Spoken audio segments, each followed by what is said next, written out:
Good evening. My name is Iris Morales, and it's my pleasure to welcome you to the M&N El Barrio Firehouse Community Media Center.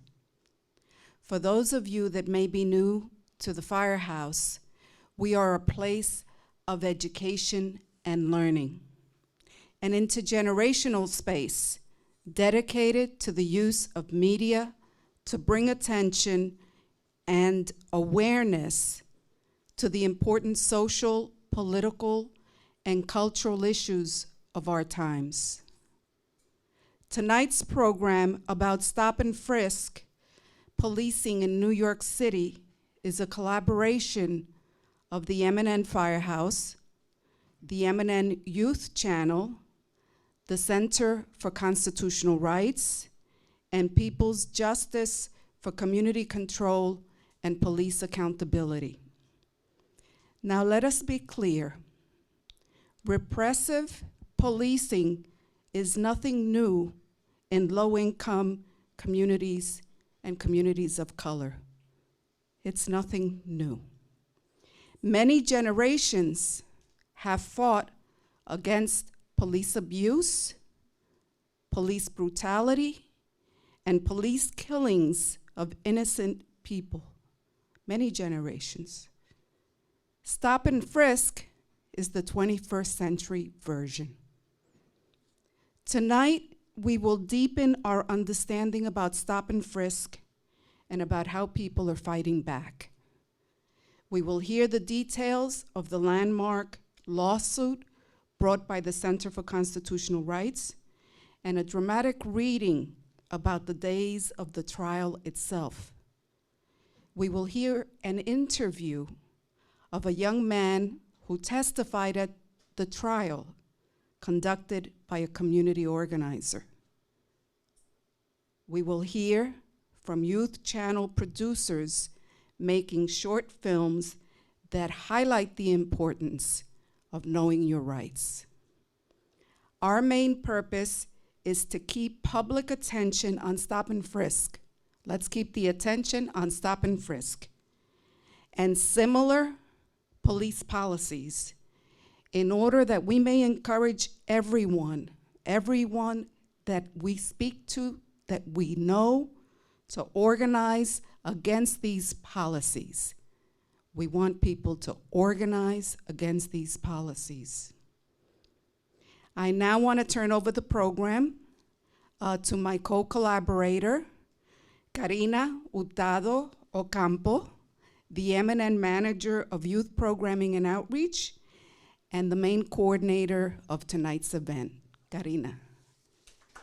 Hello, everyone, and thank you all for coming today to our community studio dialogue on Stop and Frisk. We're here tonight to learn, to celebrate, and to document a very important time in history. Stop and Frisk has been active in New York for 11 years now. And just recently, it was taken to trial for unconstitutionally targeting communities of color. Did you all hear that? That Stop and Frisk was taken to trial? Can we get an applause for that? Woo! So our first speaker for tonight will be Annette Dickerson, and she's the Director of Education and Outreach at the Center for Constitutional Rights. Annette will be speaking on the Floyd versus New York City lawsuit, and that brought Stop and Frisk to trial. After Annette's account, we'll be transported to the days of the trial through a dramatization summarizing the key dates and moments during the 10-week period. The dramatizations come from actual write-ups that the Center for Constitutional Rights put out on a daily basis. Performing the days at trial are actors Sayani Ortega, Marbel Melendez, and Alba Marina Nahar. Following the dramatizations will be an exclusive interview with Nicholas Peart. Nicholas, a Harlemite and Brotherhood Sister Soul alum, is one of the young men who shared his experience being stopped and frisked in court. H. Patterson from the People's Justice Coalition will be facilitating the interview. Once again, everyone, thank you for coming. Welcome. And I'm handing it over to Annette Dickerson from the Center for Constitutional Rights. Floyd versus the City of New York and the New York City Police Department is a landmark class action lawsuit that was filed by the Center for Constitutional Rights along with co-counsel, in 2008, challenging the constitutionality, the legality, and the racial disparities that are the result of these stops and frisks. It has been estimated that over the last decade, there have been over 5 million stops, just to give you an idea of the scope of the issue. In 2011 alone, there were 685,000 stops. This trial was historic for many reasons.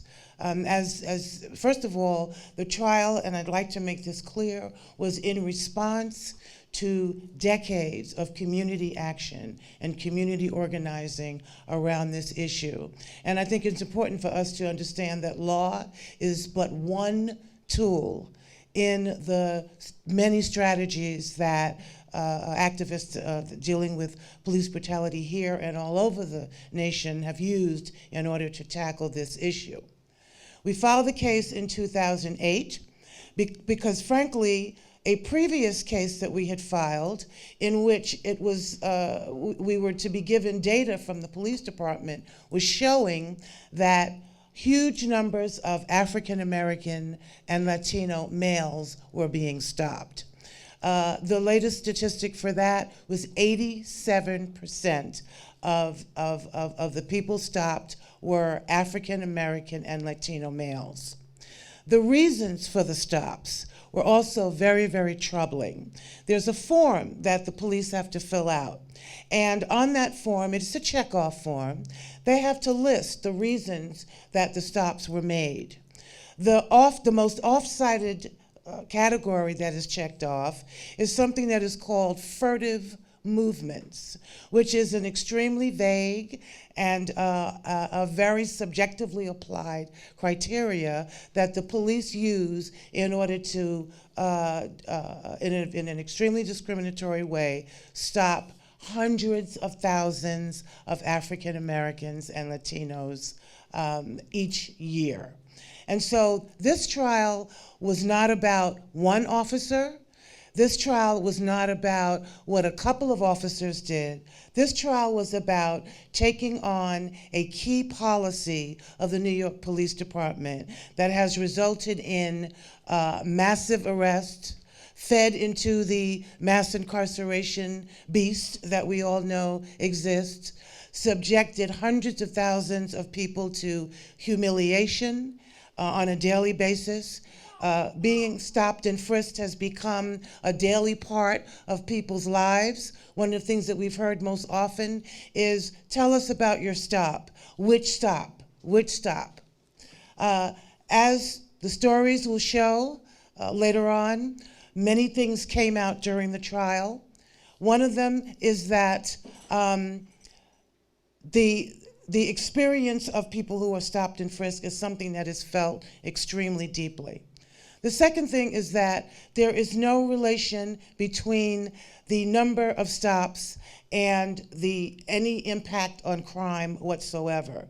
The city of New York, the mayor of New York, the police commissioner of New York insist on telling us that stop and frisk is actually making our communities safer. In fact, it is our contention that the opposite is true, and that the application of stop and frisk is actually a danger to our communities and is causing great harm on a number of levels. The trial ended on May the 20th. We are hoping to get a decision on the case soon. There will be a two-part decision. We are asking the judge to rule, number one, on the constitutionality and the legality of the practice. And the second part of the decision will have to do what is really the critical part of this, which is what are the remedies that that the court is going to be able to institute to ensure that stop and frisk is not going to continue to be applied in the way in which it has been applied.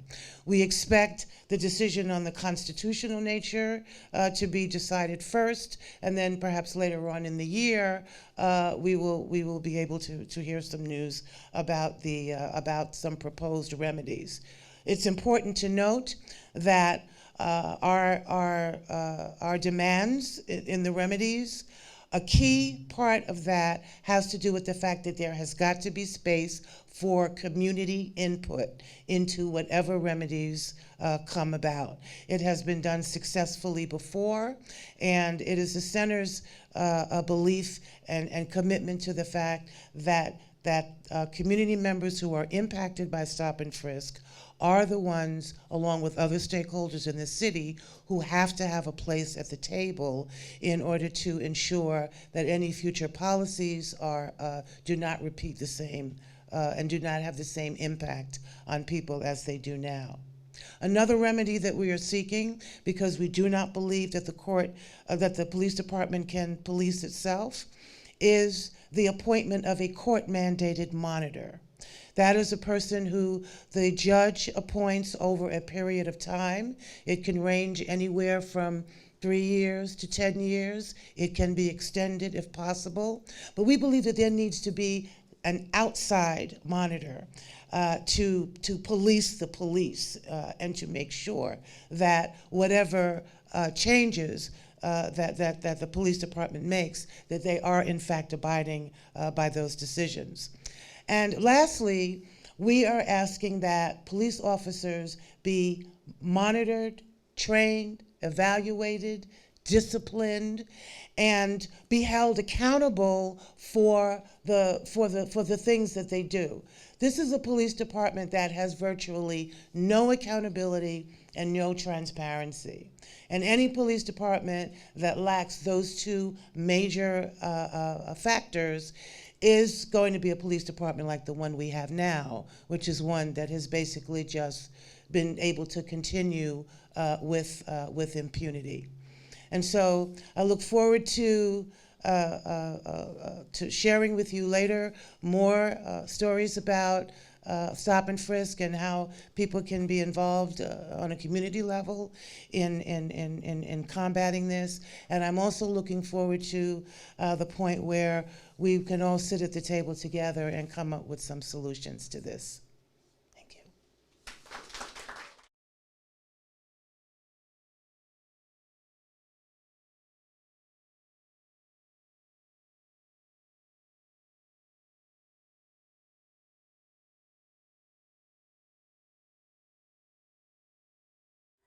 The courtroom was packed, and the overflow room was, well, overflowing. So much so that the court set up a second overflow to accommodate the hundreds of New Yorkers who came to the federal courthouse to see for themselves this day when the NYPD went on trial. "This trial is 14 years in the making," said Darius Charney, the Center for Constitutional Rights lead attorney in the case. During this opening state, plaintiffs are seeking, at long last, to hold the NYPD accountable for years of illegal stops and frisks. Devin Almanor was 13 when he was stopped and cried when he was handcuffed.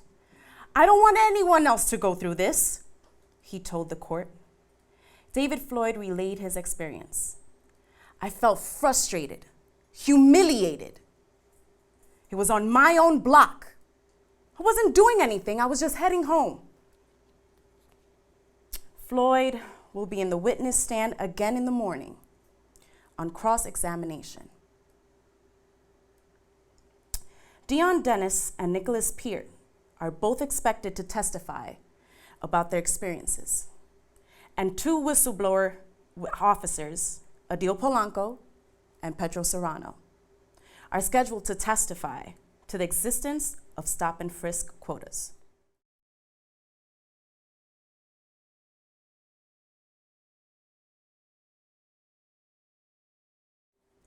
March 19th, 2013. Make stop and frisk or become a pizza delivery man. Day 2 of the historic Floyd versus City of New York trial began with ongoing testimony from CCR witnesses who have been illegally stopped and frisked by the NYPD. These included Dion Dennis and Nicholas Peart.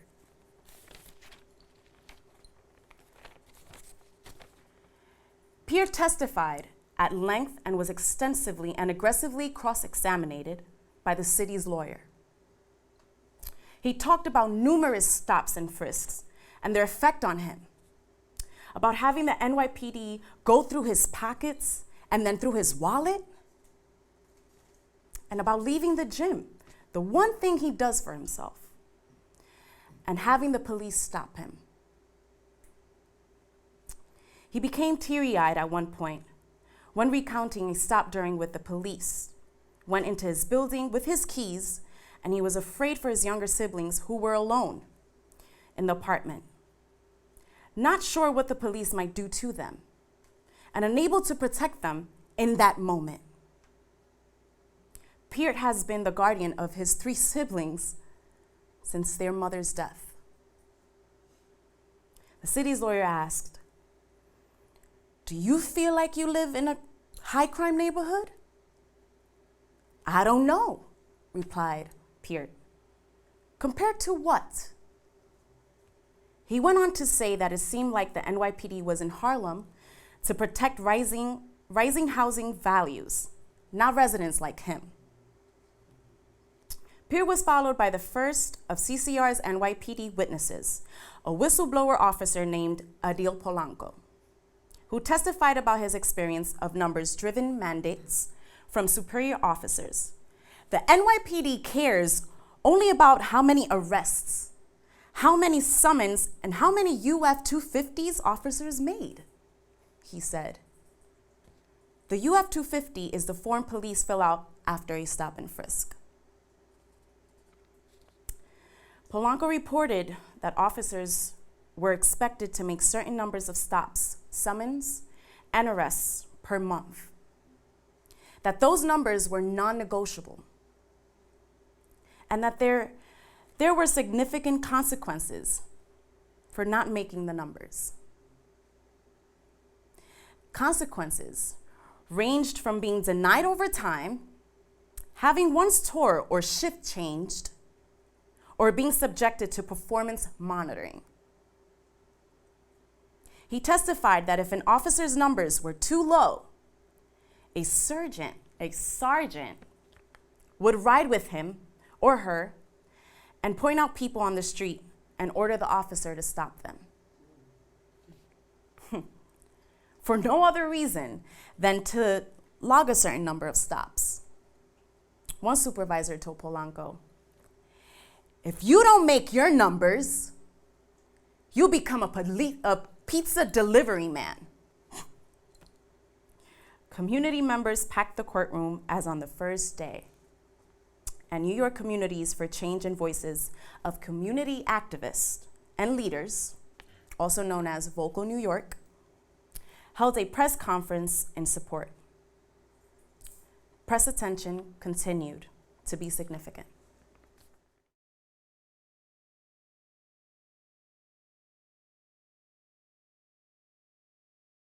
April 2nd, 2013. Get all the riffraff on the corners. In addition to ample evidence that supervisors pressured police officers to get out, get some activity, as another typical exhortation got on tape put it, there were other remarks that reflect troubling attitudes towards community members. We have to get all the effing riffraff on the corners, as though standing on a street corner were inherently suspicious. Another disturbing comment was, "They might live there, but we own the block." These comments echo what State Senator Eric Adams testified yesterday that Police Commissioner Ray Kelly said to him about blacks and Latinos. He stated he targeted that group because he wanted to instill fear in them, that every time they left their home, they can be stopped and frisked. The courtroom was packed today with members from the People's Justice for Community Control and Police Accountability Coalition, including Justice Committee, Malcolm X Grassroots Movement, and CAAV, Organizing Asian Communities. They held a lunchtime press conference as well.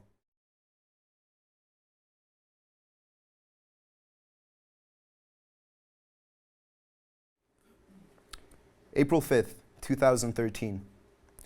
Data documents increase pressure to make stops.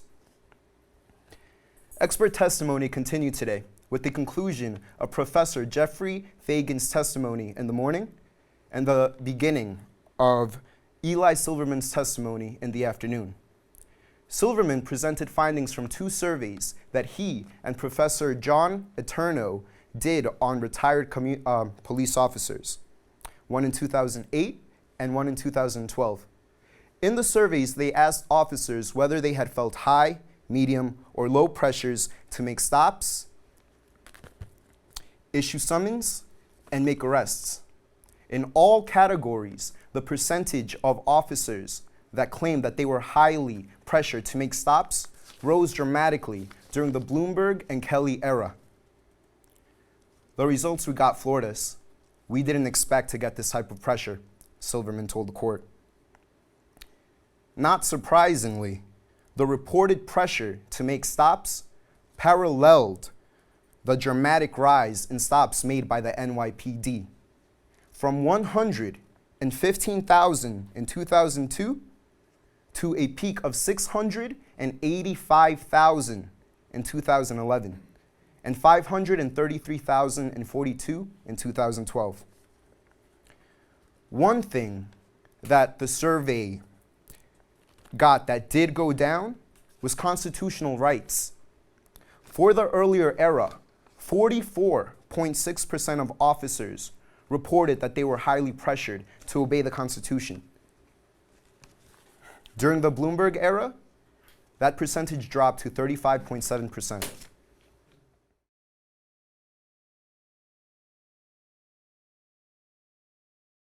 May 20th, 2013. We rest our case. A full last day in court today consisted of closing arguments on both sides. The city, the defendants in this case, presented their closing first. They began with the defense of productivity goals and insistence that these different than quotas.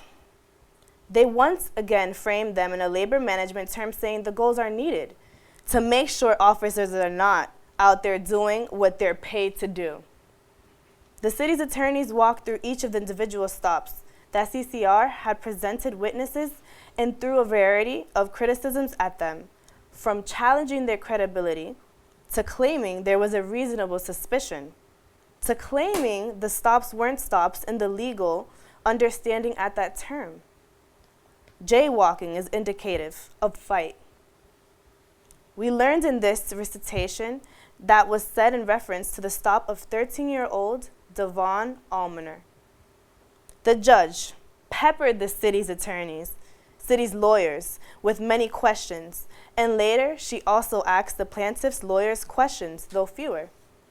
She asked about the hit rate, the fact that in 90% of cases, there's no arrest, no summons, and expressed concern that that's a high error rate.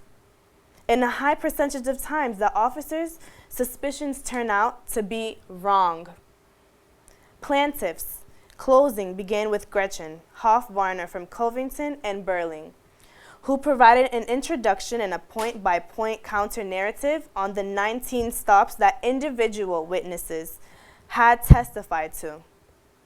In several instances, she showed how officers stopped first and then invented reasons later. She talked about the policy pattern and practice of stops made without reasonable suspicion, about how the department's incredibly low gun seizure rate means clearly the NYPD isn't stopping the right people to get guns off the streets, and how the NYPD has laid siege to Black and Latino neighborhoods, tossing constitutional requirements out the window. On the question of remedies, the city's main argument is that NYPD is fixing itself, and so oversight and remedies are not needed. It's a big ship slowly turning, one attorney said. A monitor would be burdensome, expensive, and get in the way of policing, they said. In the plaintiff's remedy, summation, the key point was that the process needs to be one where community groups come to the table to help to craft holistic remedy. 10 weeks after the historic Floyd versus the City of New York started, it was finally over. The judge promised a prompt decision, though she added she wasn't sure exactly what prompt would mean.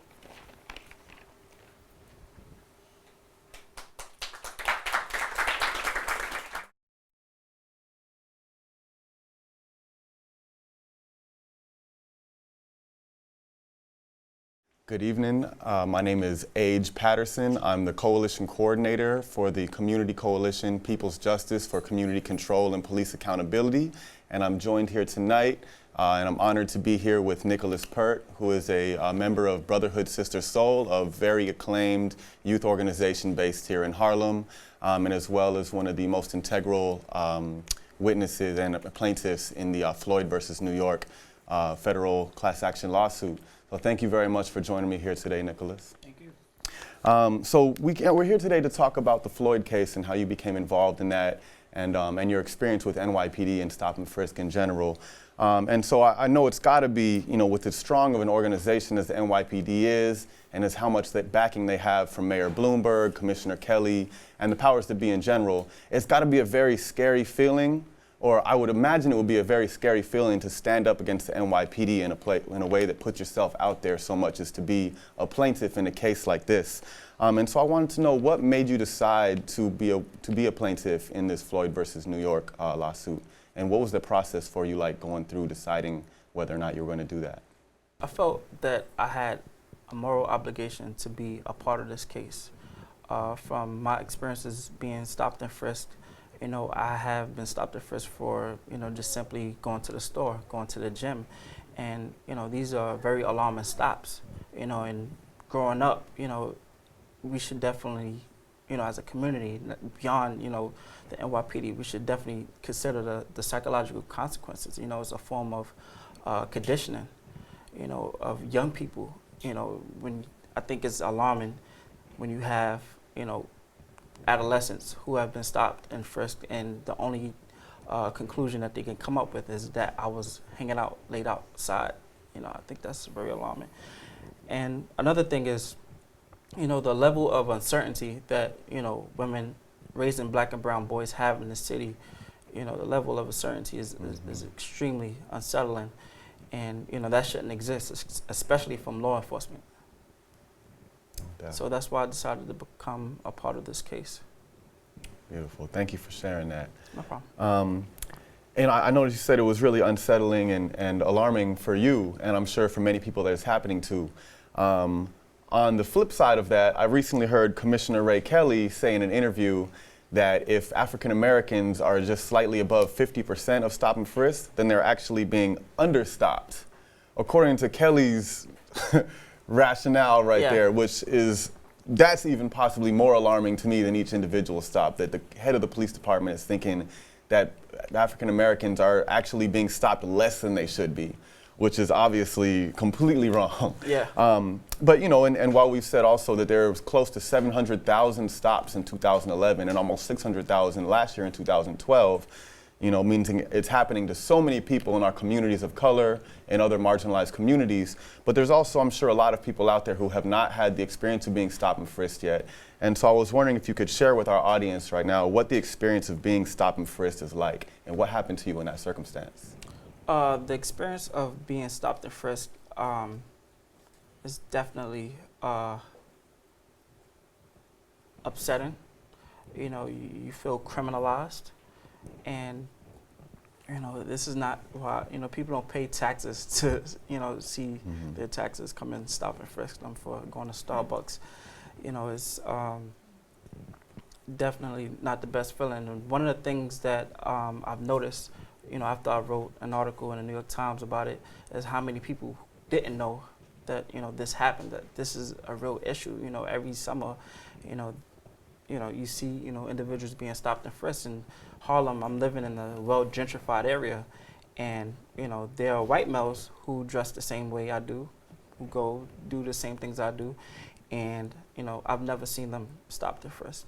So it's definitely, we definitely need change. No doubt. How did the police speak to you when they stopped you? Was it just a simple stop, or how did they treat you as a person when that happened to you?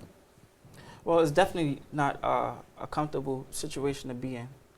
Having the police go through your wallet, having the police, take a phone away from you. It's a lot of these stops are very hostile and very dangerous, and it further, wedges a gap between the community and the police. It's inevitable. You cannot. I think the NYPD has to do a better job of policing these areas, and when you police areas, you have to do it with respect.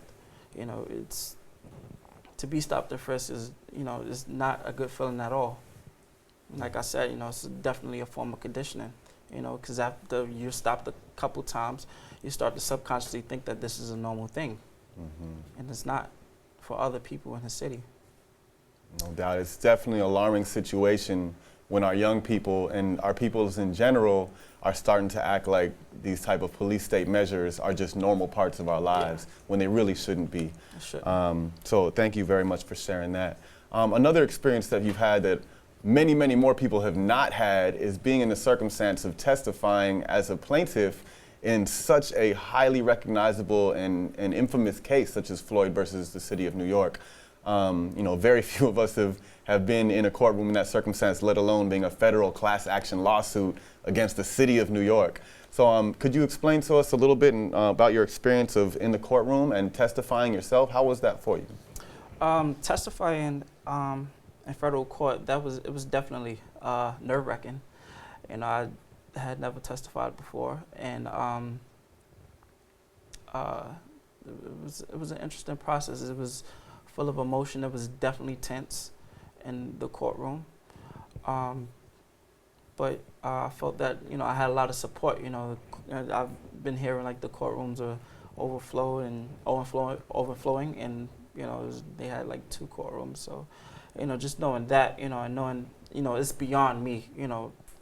It's not just about my stop and frisk, but what happens to hundreds of thousands of people in that I'm testifying on the behalf of.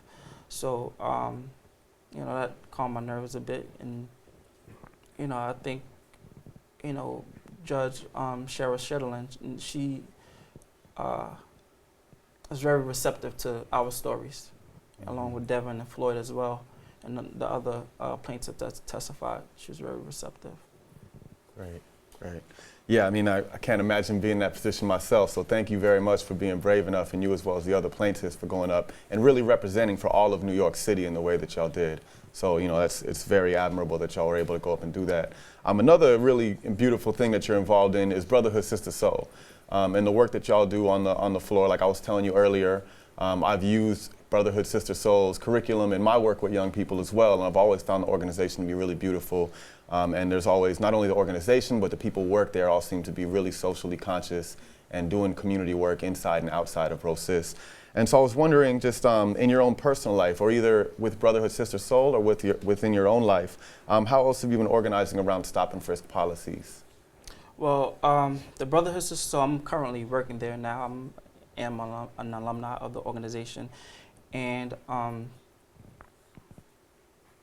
before, the whole Floyd case, and, when, growing up and being part of the Rites of Passage program of the Brotherhood Sister Soul, we read articles, talking about the mass incarceration of, black men, and, and we also had workshops done with our chapter leaders about, what black men are up against. And also I had my mom as well, to give perspective on things. So I had a well-rounded vision of, what I was up against. So, we continue to do that at the Brotherhood Sister Soul as I work there. And this is definitely brought to their attention, the young people that we work with, and even beyond our community, in ROSIS community. We organize and we give teachers about it. So, you know, it works out pretty well. No doubt. Yeah. Spreading information is one of the most important things we can do, right? Something that is constantly done with the media is oftentimes our communities are kept, you know, almost ignorant of things that are going on in the world, and there's nothing we can do about it if we don't know about it, right? So sharing that information with our young people and then giving them a path to be able to fight back against it is remarkable. And so really love what BroSis and you are doing there. Yeah. And another thing, I think like when you're, you know, working with young people, I think the best way to you know, counter whatever they're up against is to empower them, to make them not feel depressed about, you know, what's happening in their community, but give them tools to, you know, for them to save themselves, you know, and that's what we try to do at the Brotherhood Sister Soul. No doubt. Well, y'all are doing a great job of that. Thank you. So now that the case is done and we're just waiting for the judge's verdict and for the answers for what we're going to do about stop and frisk, and I have all the faith in the world that we are going to win this case. And so once this case wins and we have an outcome, what do you think the impact of the outcome of this case will be for our communities and for highly affected low-income communities of color? The impact, I think the impact has already begun. You know, the fact that it has been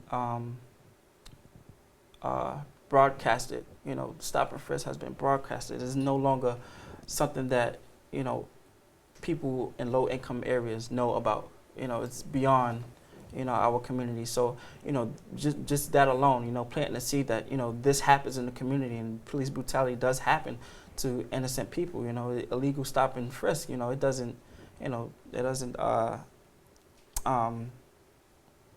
you know, it doesn't stop crime.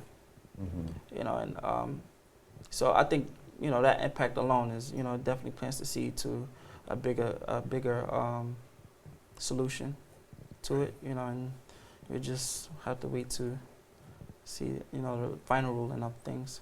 No doubt. And so the seed that's been planted already, right? And it's going to sprout into a massive tree of some sort. And what is that tree going to look like? What is the actual change that we need to see that's going to provide our communities what we need from our police and in general? The actual change, I think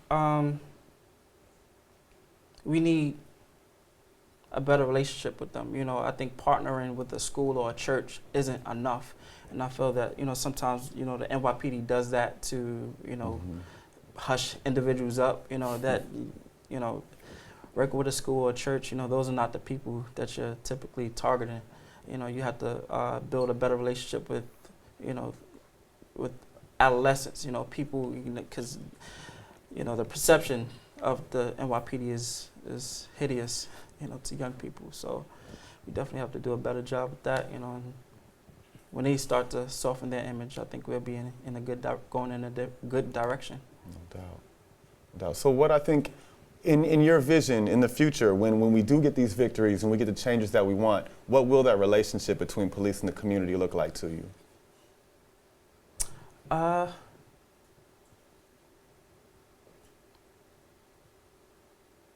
We'll just have to see.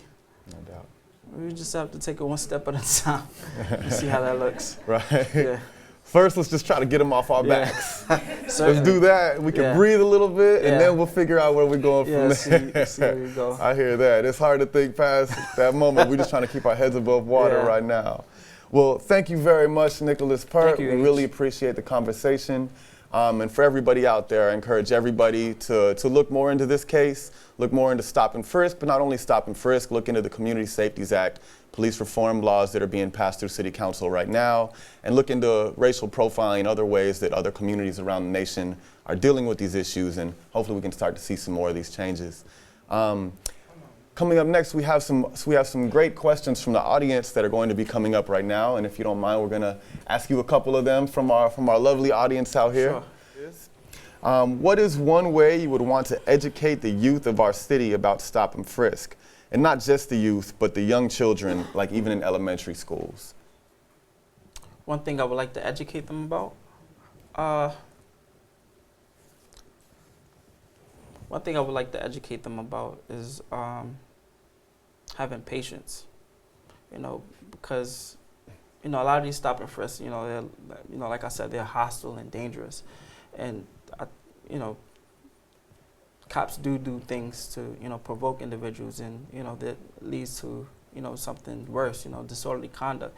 So, you know, if our young people can, you know, stay patient in these interactions, you know, I think, you know, that's a, you know, great tool to have. How patience is a virtue. Yeah, patience is certainly is. And I don't have enough of it, so I need to learn some of that myself. Yeah. Oh no! I'm gonna have to clean that up in a second. Okay. Anyway, it's live, y'all. All right, so another question from our audience. So many people have been asking why this Floyd case is not seeking monetary damages in this class action lawsuit, like a lot of lawsuits we see similarly. What is your answer to that? Why are the plaintiffs here not seeking monetary damages? Money? Mm-hmm. That's a good question. But Where is my money? You know, I think monetary damages, I think it'll slightly take away from the integrity of the case. You know, and you don't want that. I wouldn't want that to be a distraction. You know, it's certainly not for the money. It's for the greater good of our community and our young people. No doubt. A fat pocket never made somebody free. That's real, right? So thank you very much for that, and that's real. I mean, I would take freedom over another dollar in my pocket any day. So another question we have from a local East Harlem resident here is, I have lived most of my life in El Barrio. I have been stopped by NYPD and seen other young men just stopped just for being in jeans and a Yankee cap or just looking anything like that. What can we do about this on the street, and what are people's rights? What we can do, I think, you know, it's going to take some time. You know, we taking steps in the right direction to, you know, help reform, you know, stop and frisk. But I think it also takes, you know, better training on the NYPD's end, not to racially profile people. You know, I don't think it starts with, you know, we shouldn't have to change the way we dress. I think it takes, you know, better training. Mm-hmm.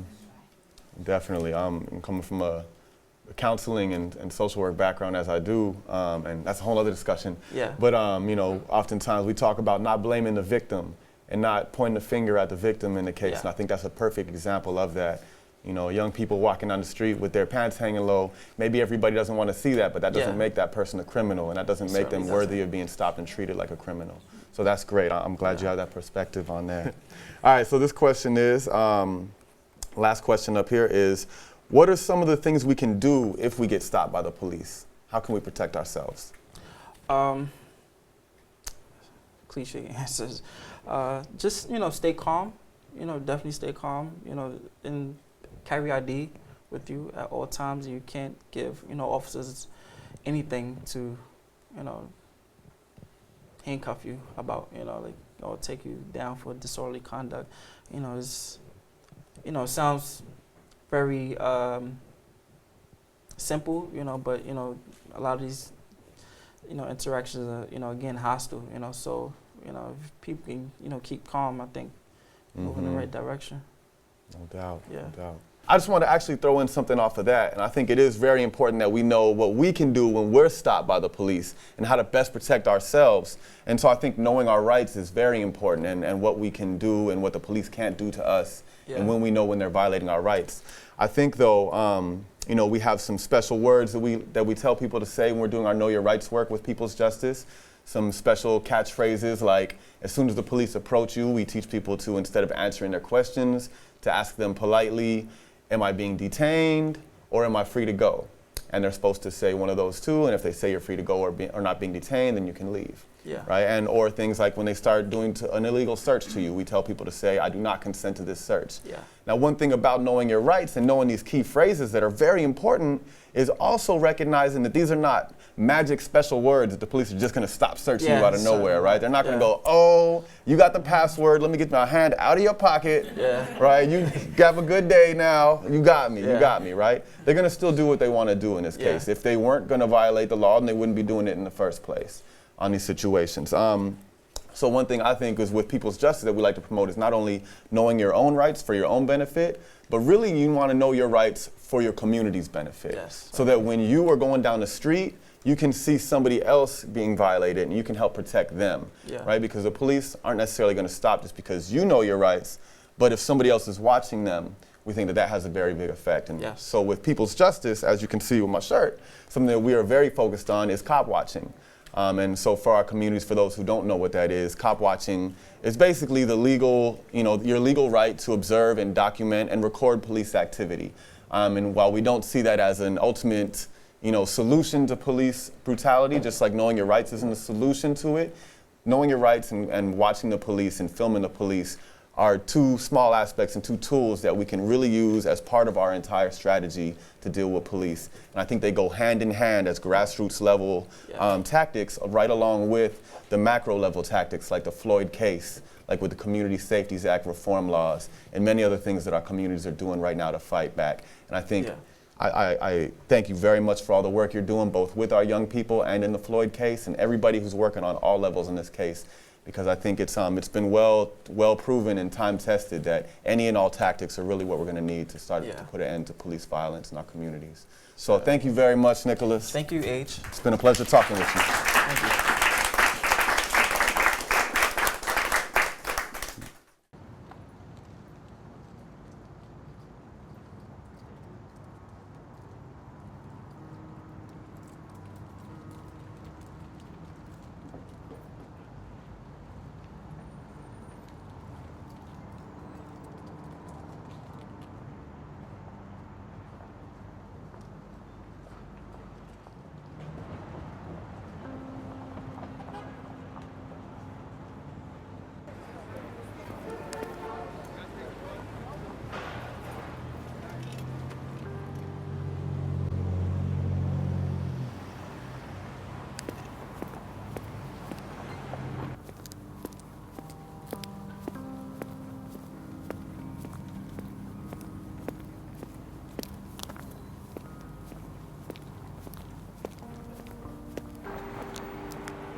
Excuse me.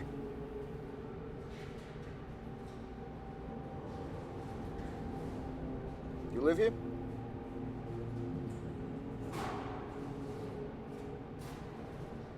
Yeah, I've been using my hand.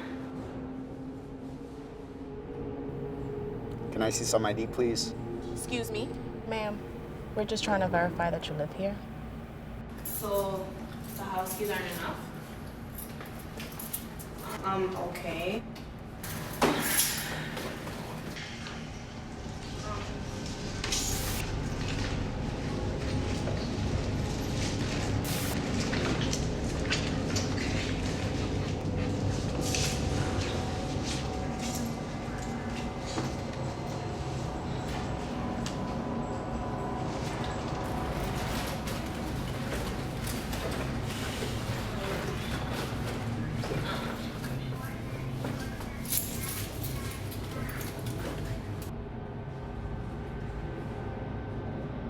So you go to John Jay, huh?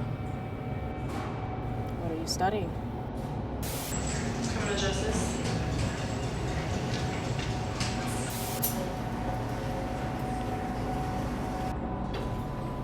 So am I free to go? Yeah, you're okay. Have a good day. Okay. I need to check your bag. I'm sorry, I really have to go because my auntie needs her pills and I don't got time for that right now. I so don't I need believe there's a reason for this search, so I'm gonna have to say no. Please don't be difficult. It's only gonna take a minute. For what reason? Ma'am, she said it's only gonna take a minute. Cooperate, and then you can go I'm back not inside. doing anything wrong. You stopped me, you asked me questions, and I answered. We're trying to make sure that the premises is safe. So cooperate, and you can go back inside. Please don't be difficult. Okay? So just But cooperate. I'm not doing anything wrong. You stopped me, you asked me questions, and I answered. Look, we're only trying to make sure that everybody's all right. So just. It is very clear that I live here. I have the key. This is evidence against any reasonable suspicion that you may have. There's no shadiness around here. I've been cooperative. Man, please. I don't got time for this. Turn around, drop your bag, put your hands on the wall. I'm showing you my ID. I don't have to show you my ID. Split them. Split them. I'm not doing anything wrong. And now, you're gonna frisk me? What the hell do you have in this bag?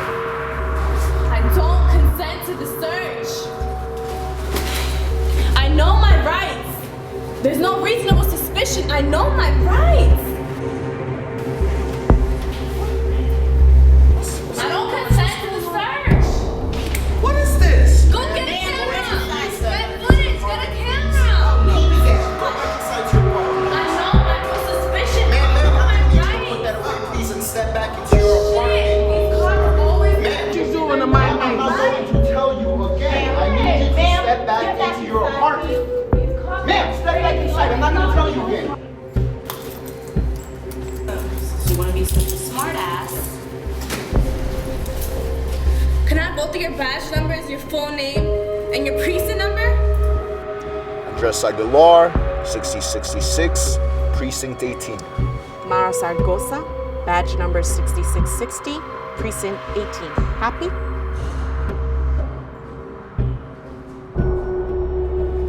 And just lock her ass up.